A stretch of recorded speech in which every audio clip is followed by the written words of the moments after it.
আসসালামু আলাইকুম। কেমন আছেন বন্ধুরা? আশা করি ভালো আছেন। তারেক জিয়ার ভক্তদের জন্য আরেকটা নতুন ভিডিও নিয়ে আসলাম। তারেক রহমান দীর্ঘ 17 বছর পর গুলশানে মাহবুব ভবন নিয়ে তার শ্বশুর বাড়ি সেখানে গিয়েছেন। সেখানে গিয়ে এক আবেগ ঘন পরিবেশের সৃষ্টি হয়েছে। কি কি ঘটেছে সব কিছু জানাবো এই ভিডিওর মাধ্যমে। আমাদের সাথেই থাকুন। ধন্যবাদ।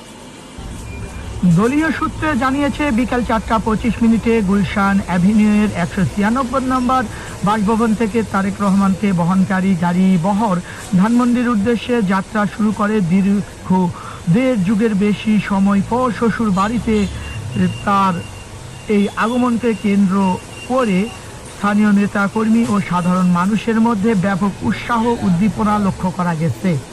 এর আগে গত 25শে ডিসেম্বর দীর্ঘ নির্বাসিত জীবনের অবসান ঘটিয়ে যুক্তরাজ্য থেকে দেশে ফেরেন তারেক রহমান। এই দিন বেলা 11:39 বিমান বাংলাদেশ এয়ারলাইন্সের একটি ফ্লাইটে তিনি হজরত শাহজালাল আন্তর্জাতিক বিমানবন্দরে অবতরণ